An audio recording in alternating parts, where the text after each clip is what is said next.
Most people leave for work expecting to return home tired, not broken. The job might be stressful, boring, or physically demanding, but rarely do we imagine it ending in catastrophe. Yet history is filled with moments where ordinary workdays spiraled into irreversible tragedy, not because of fate, but because of failures in safety, judgment, or accountability. The following stories are not exaggerations or urban legends. They are documented workplace disasters involving construction sites, factories, film sets, news crews, and garment factories. Some involve machines that did exactly what they were designed to do. Others expose systems that valued speed and profit over human life. Together, they paint a disturbing picture of how dangerous routine work can become when safeguards fail. A bridge, a forklift, and the fall that should have been fatal. In September 2019, 19-year-old Lauren Showers was working construction on a bridge in Montana. His task that day was simple: operate a forklift to move materials along a narrow section of roadway. Traffic was backed up, patience was thin, and drivers began illegally passing him on the bridge. With only inches to spare, Lauren edged closer to the side to avoid a collision. The bridge's edge, never designed to support such weight, collapsed. The forklift tipped and plunged nearly 50 feet down an embankment. Instinctively, Lauren tried to jump clear. His leg caught in the seatbelt. He was dragged with the machine as it rolled downhill before landing on top of him. He survived the fall. What came next was worse. Pinned beneath 6 tons of machinery, Lauren remained conscious. Rescue teams faced unstable debris and the risk of further collapse, but managed to free him. At the hospital, doctors made an unthinkable decision. To save his life, everything below his waist had to be surgically removed in a procedure so rare that most surgeons only encounter it in textbooks. Against all odds, Lauren lived. He later learned to adapt using a custom prosthetic seat, rebuilt his independence, and married the woman who stayed by his side throughout recovery. His story stands alone here because he is the only survivor in a list dominated by fatal outcomes. When robots didn't know the difference between man and machine, long before modern safety protocols existed, factories began integrating industrial robots. In 1981, Kenji Arata, a maintenance worker at Kawasaki Heavy Industries in Japan, became a victim of that transition. Tasked with repairing a malfunctioning robot, Kenji bypassed a safety barrier rather than shutting the system down completely. The robot's sensors remained active. While he inspected the machine, it misidentified him as part of the production process. The robotic arm activated. Kenji was pinned against a grinding machine and crushed before coworkers could disable the system. Emergency stop buttons were pressed too late. His death became the first officially recorded case of a robot killing a human in Japan. 2 years earlier in the United States, a similar tragedy unfolded at a Ford Motor Company plant.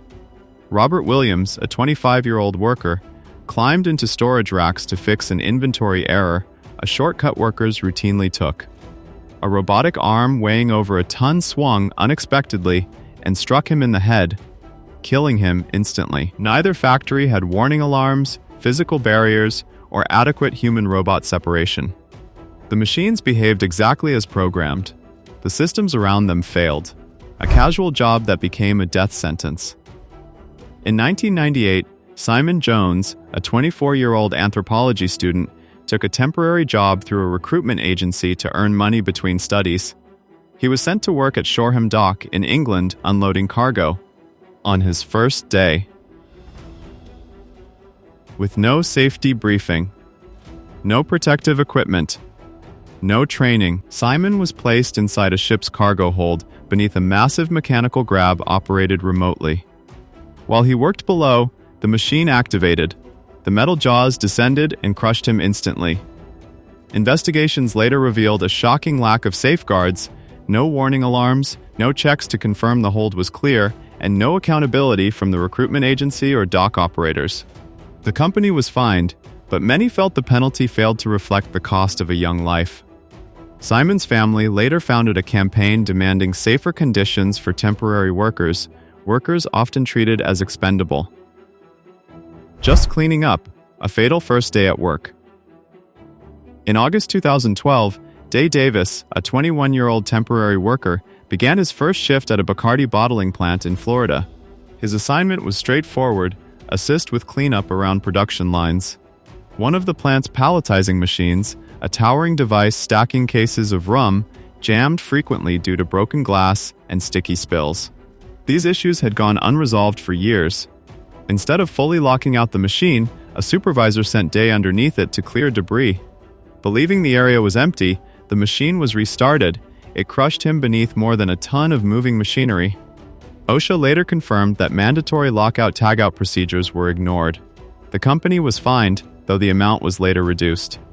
Day's death exposed how temporary workers are often placed in the most dangerous positions with the least protection. When the job itself is dangerous, some jobs come with risk that can't be fully eliminated, only managed. Steve Irwin built his entire career around that reality. He wasn't an office worker who stumbled into danger. Danger was part of the assignment. He handled crocodiles, snakes, and wild animals with fearless energy, and millions of people loved him not just for his bravery, but for how deeply he respected wildlife. In 2006, while filming a documentary segment off the coast of Queensland, Australia, Steve entered shallow water to capture footage of marine animals. The environment looked calm. There was no immediate sense of threat, no charging predator, no obvious warning. That's what makes what happened so disturbing. Sometimes the most lethal moments aren't dramatic until after they happen. The crew encountered a large stingray resting on the seabed.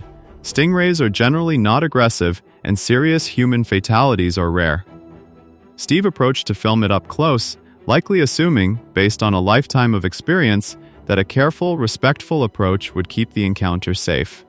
But wildlife is not predictable, and rare is not the same as impossible. In a split second, the stingray lashed out with its tail, striking Steve in the chest with its barb. The injury was catastrophic.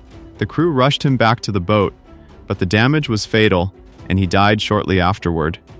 The world reacted with shock and grief, partly because Steve seemed almost invincible, the guy who survived endless close calls with reptiles most people wouldn't go near with a tank. His death wasn't about negligence, broken equipment, or ignored rules. It was a reminder of something colder. When your workplace is nature, the rules are written by nature. You can reduce risk, but you can't control every reaction, every angle, every split-second decision by an animal that's acting on instinct. A film set mistake that killed a rising star. In 1993, actor Brandon Lee was filming The Crow. During a scene involving a revolver loaded with blanks, a fatal oversight occurred. A dummy bullet left lodged in the barrel from an earlier scene was propelled forward when the blank was fired. The projectile struck Brandon in the abdomen. He died hours later. Investigators found multiple safety failures, inadequate inspections, missing weapons specialists, and rushed production schedules. His death led to promises of reform, promises later echoed again after similar incidents decades later, when an entire building became a grave. On April 24, 2013, the Rana Plaza building in Bangladesh collapsed, killing over 1,100 garment workers. The building had visible structural cracks the day before. Shops were evacuated. Factories were not. Workers were ordered back under threat of losing their jobs. When the building gave way, 8 stories of concrete collapsed in seconds. Rescue efforts lasted days. Survivors described darkness, heat, screams, and the sound of shifting rubble. Some were freed only after amputations. Investigations revealed illegal construction, ignored warnings, and relentless pressure to meet international production deadlines. The disaster became one of the deadliest industrial accidents in history and forced global scrutiny of supply chains and labor practices. These weren't freak accidents, they were preventable failures that cost real people their lives. Every name in this story mattered, and remembering them is the least we can do. If this made you stop and think, like and subscribe for more real stories that deserve to be told.